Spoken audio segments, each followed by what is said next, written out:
Equations of circles, sometimes called circles in the coordinate plane. So, just as a reminder, and I will give these to you because we haven't used these since August for the most part.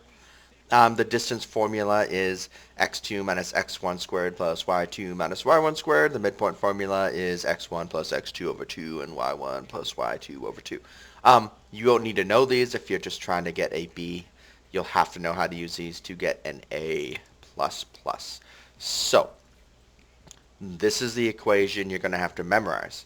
It's x minus h squared plus y minus k squared equals r squared. R always stands for the same thing, which we'll get to in a second. H comma k is the center of the circle. So really, this formula, all it's doing is telling us where the middle of the circle is and how big the radius is. Because with those two things, you just put a dot in the middle, and then you draw out, hey look, it goes two this way, two this way, two this way, two this way. Then you draw a circle, and that's all you've got to know. The very, very, very, very, very, very, very, very, very, very, very, very, very, very, very, very, very important thing is HK is opposite, meaning that since it says minus, but these two do not say minus, that it's if these are negatives, our center is positive, and if things are positive, our center would be negative. So you've really got to just make sure you're watching that. And then our radius is r. But just also note that's r squared. So if this said 9, well, let's get to it on this example problem. X minus 4 squared plus y plus 1 squared equals 16. So I could just ask you what is the center and what's the radius. I could ask you to graph this. The center, you look at this and you say, what's the opposite of minus 4? Positive 4. Opposite of positive 1? Negative 1. And then for the radius, you're going to find the square root of whatever that is. Square root is, I don't know why I wrote 1 there. Unless that was for a different question. Ah, yeah. Hey, I'm out of order there. Ha! Ho, ho, ho. Oh, that was a weird laugh. I don't really know. I apologize for that. That was kind of creepy. 4. And then with that, we could totally graph a circle if we wanted to. On this next example, okay, I'm just going to, boom, x plus 7, y minus 5, 1. We get our center is opposite of positive 7 is negative 7, opposite of negative 5 is positive 5. The square root of 1 is 1. Okay, and the next thing I could do, oh, I didn't zoom in like I normally do. Whoa. The next thing I could do is if I gave you a circle, you would have to tell me what is the equation for that circle. But all you're going to do is start labeling things we know. Bum, bum, bum. Let's not use red. Let's use, I don't know, yellow, blue, purple. So you'd want to label things like 1, 2, 3, up 1. So we know this point is 3, comma, 1. So you would say center equals 3, 1. And then we'd want to know what is the radius. So you just count 1, 2. You can try this way. 1, 2. R equals to 2. Right? And so now, probably should have done that a little bit better, huh? Hold on. Wrong layer.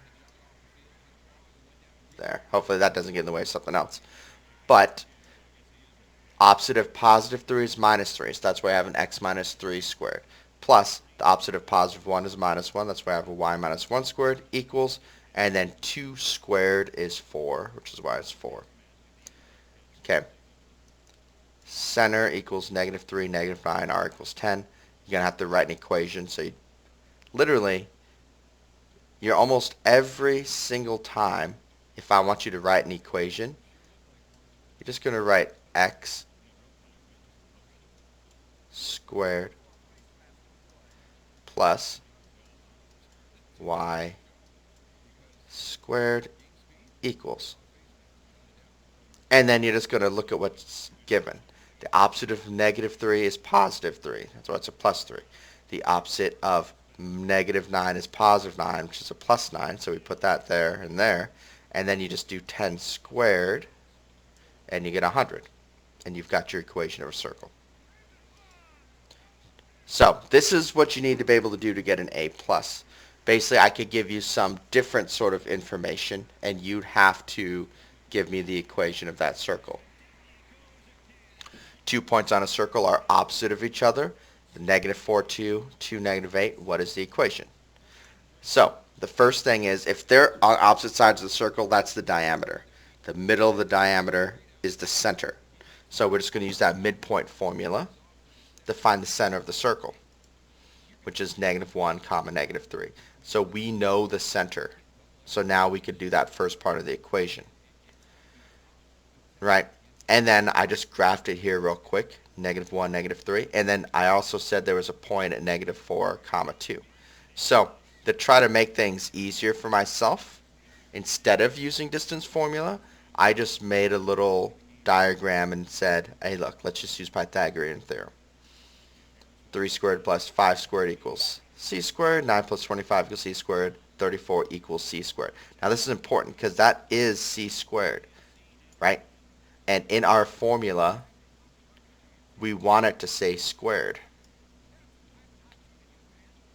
So we don't have to do anything with that 34. Normally, we would square root it to find out what that is. But the problem is we're just going to square it again to get our formula. So we can just say x opposite of positive 1 is negative 1 is positive 1 plus y opposite of negative 3 is positive 3 equals 34. The other way you could have done that is just to use the distance formula from this point and negative 4, 2. And you get the same thing because distance formula is in fact the Pythagorean theorem just with points. That is it. You can get a B just by being able to write a formula, look at a circle and write the formula, and to graph a circle. Boom, done.